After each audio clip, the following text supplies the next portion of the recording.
పూరా local. Welcome to Pura local. This is Bharati. వాళ్ళ వార్తాపత్రికలోని ప్రధాన వార్తలు చూద్దాం. ముందుగా ఈనాడు చూసుకున్నట్లయితే ఆత్మీయ బంధానికి ఆర్థిక సత్తువ. సో పుతిన్ రష్యా అధ్యక్షుడు పుతిన్ 2 రోజుల పర్యటనలో భాగంగా చివరి రోజు ప్రధాని మోదీతో ఒక భేటీ కూడా జరిగినట్టు తెలుస్తుంది. సో దానికి సంబంధించి ఈ భేటీలో భాగంగా సుమారు ఇరు దేశాలకి సంబంధించిన ఒక 11 ఒప్పందాలపై ఇరు దేశ అధ్యక్షులు సంతకాలు కూడా చేసినట్టు తెలుస్తుంది. సో దానికి సంబంధించి ఇక్కడ చూసుకుంటే 5 ఏళ్ల ప్రణాళికకు భారత్ రష్యా ఆమోదం. పుతిన్తో మోదీ శిఖరాగ్ర భేటీ. సో ఇదే భేటీలో సంబంధించి కొన్ని ఒప్పందాలు కూడా చేసుకున్నారు. $100 బిలియన్ వాణిజ్య బంధం పెంచుకోవాలి అంటూ కూడా తీర్మానం చేశారు. ఢిల్లీ మాస్కో స్నేహం ధృవ తారగా వెలుగుతోందంటూ కూడా ప్రధాని వ్యాఖ్యలు చేశారు. సో ఉక్రెయిన్ సంక్షోభానికి శాంతియుత పరిష్కారం అవకాశం అంటూ కూడా ఆయన వ్యాఖ్యలు చేశారు. సో అవసరమైతే అందుకు సహకరిస్తామంటూ కూడా ప్రకటన. భారత్ కు నిరంతర ఇంధన సరఫరాకు సిద్ధమవుతున్న పుతిన్. సో ఏవైతే 11 ఒప్పందాలు ఉన్నాయో దానికి సంబంధించిన అంశాలే ఇవి. ఇక ప్రజా విజయోత్సవాల సభలో వరుసగా పాల్గొంటున్న సీఎం రేవంత్ రెడ్డి చేసిన కొన్ని కామెంట్స్ ఇక్కడ ఉన్నాయి. సో నర్సాపేటలోని ప్రజా విజయోత్సవ సభలో సీఎం రేవంత్ రెడ్డి పాల్గొన్నారు. సో కార్యక్రమంలో భాగంగా బహిరంగ సభలో ఆయన కొన్ని వ్యాఖ్యలు ఇక్కడ చేశారు. సో ఊరికి ఉపయోగపడే వాళ్ళను మాత్రమే గెలిపించుకోండి సర్పంచ్లుగా అంటూ కూడా ప్రజలకు సూచనలు చేశారు. సో డబ్బులు ఖర్చు పెట్టొద్దు, ప్రజల మనసు గెలుచుకోవాలి. సో యువత రాజకీయ కక్షలకు బలి కావద్దు అంటూ కూడా సూచనలు జారీ చేశారు.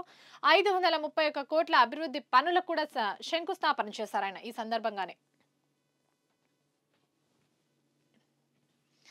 ఇక సాక్షిలో కూడా శిఖరాగ్ర భేటీకి సంబంధించిన అంశమే ఇక్కడ కనిపిస్తుంది. ఉన్నత శిఖరాలకు మన బంధం, 8 దశాబ్దాల స్నేహానికి నూతన శక్తి వేగాన్ని జోడిద్దాం అంటూ కూడా ప్రధాని మోదీ పిలుపునిచ్చారు.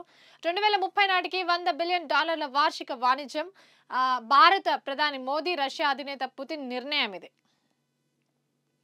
ఇక్కడ చూసుకుంటే బల్దియా బంధమే ధ్యేయం. 23వ ఇండియా రష్యా సదస్సులో కీలక అంశాలపై చర్చ. ప్రత్యేక వ్యూహాత్మక భాగస్వామ్యాన్ని ముందుకు తీసుకెళ్లాలి అంటూ కూడా నిర్ణయం తీసుకున్నారు. ముఖ్యమైన రంగాల్లో పరస్పర సహకారం పెంపొందించుకోవాలని తీర్మానం. ఉమ్మడి ప్రకటన విడుదల చేసిన మోదీ పుతిన్. ఇక్కడ చూసుకుంటే పర్యటనలో భాగంగా ప్రధాని మోదీ పుతిన్ కి ఇచ్చిన విందు కానివ్వండి, రిటర్న్ గిఫ్ట్స్ కానివ్వండి, కొన్ని ఇక్కడ మనకు ఆసక్తికరంగా కనిపిస్తున్నాయి. అస్సాం టీయాకు, అలాగే కాశ్మీర్ కుంకుమ పువ్వు, పుతిన్ మోదీ కానుకలు. సో పుతిన్ కి మోదీ అందించిన కానుకలు. సో రష్యన్ భాషలోని భగవద్గీతను కూడా, మన భగవద్గీతను రష్యన్ భాషలో రచించిన ఒక పుస్తకాన్ని కూడా పుతిన్ కి మోదీ అందజేశారు. ఇక విందుకు సంబంధించి చూసుకుంటే మురుకులు, మూలకాయ చారుతో మొదలై పుతిన్ కు పసందైన వంటకాలతో రాష్ట్రపతి విందునిచ్చినట్టు కూడా తెలుస్తుంది. సో మరింతగా సహకారం అందించేందుకు కూడా రష్యా సిద్ధమవుతున్నట్టు కూడా తెలుస్తుంది. మరొకసారి చూసుకుంటే చదువుకున్నోళ్లకు ఇప్పుడే రాజకీయాలు వద్దు. సో ఇటీవల మనం చూసుకుంటే సర్పంచ్ ఎన్నికల్లో ఉద్యోగాలు చేసే వాళ్ళు, లాయర్లు, ఇంజనీర్లు వాళ్ళ ఉద్యోగాల్ని వదిలిపెట్టొచ్చి ఇక్కడ ఎన్నికల్లో పోటీ చేసే ఒక సంఘటనని మనం చూసాం. సో వారికి ముఖ్యంగా వారిని ఉద్దేశించి సీఎం రేవంత్ రెడ్డి చేసిన కొన్ని వ్యాఖ్యలు ఇవి. సో సర్పంచ్ వార్డు ఎన్నికలంటూ డబ్బు సమయం వృధా చేసుకోవద్దు అంటూ కూడా సూచనలు జారీ చేశారు. ఉద్యోగాలు సాధించండి, రాజకీయ కక్షలకు బలి కావద్దు, కొనుక్కుంటే పదవులు రావు, ప్రజలు మనసు గెలిస్తేనే పదవులు వస్తాయి అంటూ కూడా ఆయన సూచనలు జారీ చేశారు. ఇదే సర్పంచ్ ఎన్నికలకు సంబంధించి తాజాగా కేసీఆర్ చేసిన కొన్ని వ్యాఖ్యలు పార్టీ నేతలు కానివ్వండి, పార్టీ కార్యకర్తలు కానివ్వండి, కొన్ని దిశానిర్దేశాలు చేశారు. దానికి సంబంధించిన కొన్ని అప్డేట్స్ ఇక్కడ ఉన్నాయి. పల్లె ప్రగతికి పాటుపడండి, గత బీఆర్ఎస్ ప్రభుత్వంలో అందించిన స్ఫూర్తితో ముందుకు నడవండి అంటూ కూడా సూచించారు. సో స్వయం సహాయక గ్రామాలను ఆదర్శంగా తీసుకొని గ్రామాల అభివృద్ధికి ప్రజల భాగస్వామ్యంతో కమిటీలు వేయండి. సో గజ్వేల్ ఏకగ్రీవ సర్పంచులతో కేసీఆర్ భేటీ జరిగింది. అదే భేటీలో సందర్భంగా వాళ్ళకి దిశానిర్దేశం చేశారు ఆయన. ఇక చూసుకుంటే గత 4 రోజులుగా ఇండిగో విమాన సర్వీసులు అయితే రద్దయినాయి. సుమారు 500కు పైగా విమాన సర్వీసులు ఇప్పటికే రద్దయినట్టు తెలుస్తుంది.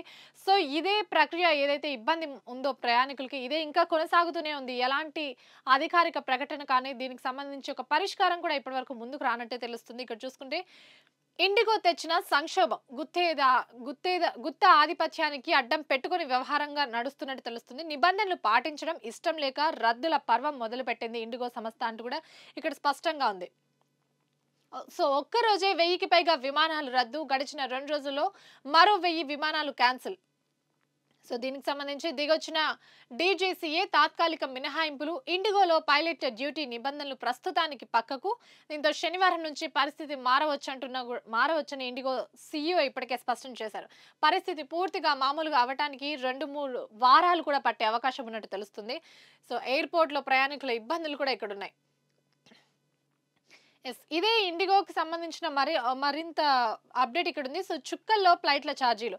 సో ఇండిగో విమానాలు రద్దవడంతో పోటీ విమాన సంస్థలు దీన్ని క్యాష్ చేసుకుంటూ టికెట్ ప్రైస్ని అయితే విపరీతంగా పెంచుతున్న ఒక అంశాన్ని మనం ఇక్కడ చూసుకోవచ్చు. ఇండిగో సంక్షోభంతో రెక్కలు విప్పుకున్న విమాన ఛార్జీలు.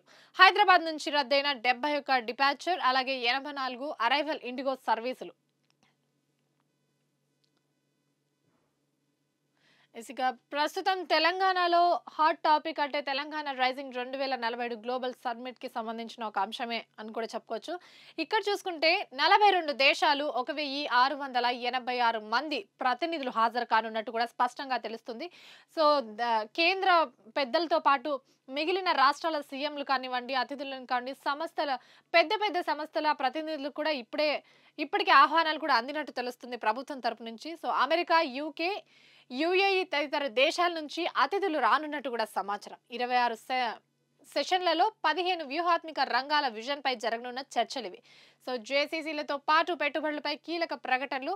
మంజుదార్ షా, పివి సింధు, రిషబ్ శెట్టి సహా పలువురు ప్రముఖులు ప్రసంగాలు జరిగే అవకాశం ఉన్నట్టు కూడా తెలుస్తుంది.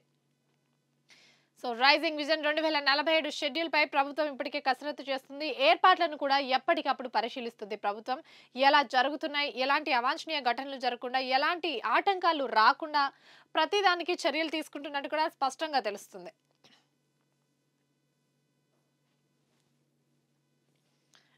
మరొకసారి శిఖరాగ్ర భేటీకి సంబంధించిన అంశమే ఇక్కడ కూడా కనిపిస్తుంది. భారత ఇంధన అవసరాలన్నీ తీరుస్తాం, అంతరాయం లేకుండా చమురు సరఫరా చేస్తామంటూ కూడా స్వయంగా దేశ అధ్యక్షుడే సంతకాలు చేసిన ఒక సంఘటన కూడా మనం ఇక్కడ చూసుకోవచ్చు.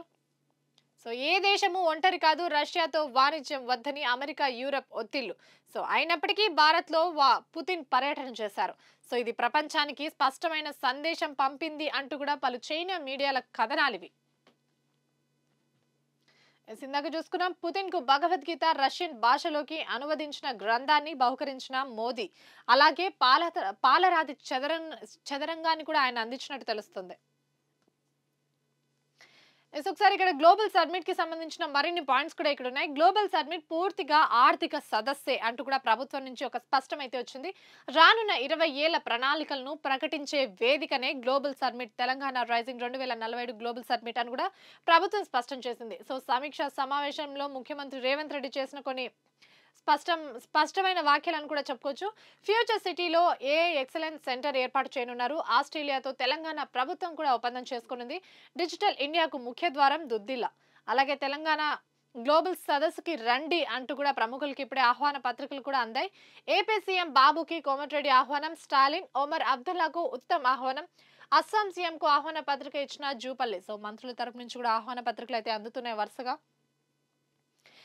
ఈ ఇండిగో విమాన సర్వీసుల రద్దు ఏదైతే ఉందో అది గ్లోబల్ సమ్మిట్ పై పడే ప్రభావం పడనుంది అన్నట్టు కూడా తెలుస్తుంది.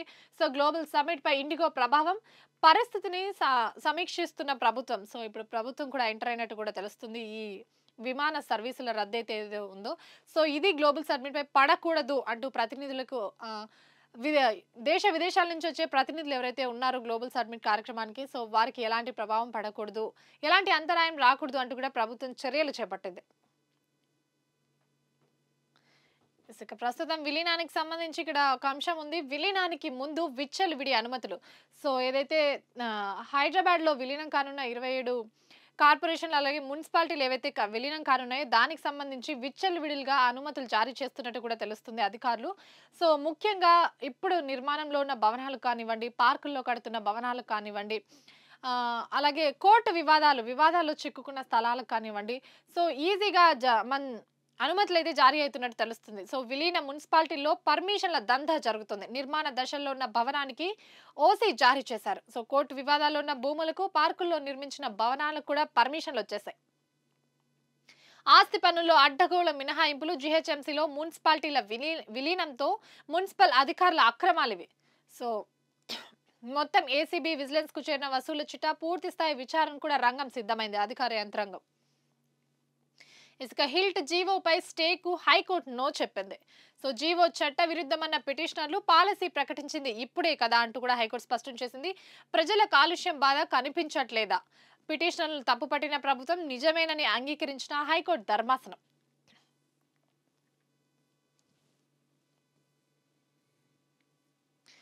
వెలుగులో ఇక్కడ చూసుకుంటే తెలంగాణ అభివృద్ధి గ్లోబల్ సమ్మిట్ కీలక పాత్ర అంటూ కూడా సోనియా గాంధీ కొన్ని కామెంట్ చేశారు. సీఎం రేవంత్ కు అభినందనలు కూడా తెలిపారు ఆయన.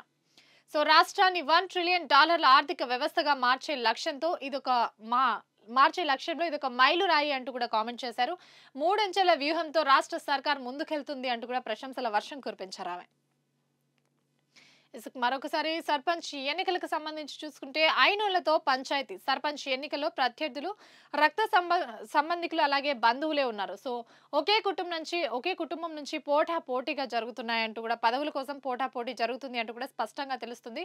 ఒకరిపై ఒకరు బరిలోకి దిగిన అన్నతమ్ములు అలాగే మామ అల్లుళ్ళు పోటాపోటీగా నామినేషన్లు, విత్డ్రాల కోసం ఒత్తిళ్లు, గొడవలు, విమర్శలు, మనస్తాపాలు. సో రాష్ట్ర వ్యాప్తంగా వివిధ గ్రామాల్లో ఇదే పరిస్థితి నెలకొన్నట్టు కూడా స్పష్టంగా తెలుస్తుంది. ఇవి ఇవాల్టి వార్తాపత్రికలోని ప్రధాన వార్తలు. మరిన్ని వార్తలతో మళ్ళీ కలుద్దాం. చూస్తూనే ఉండండి పూరాలుకల్.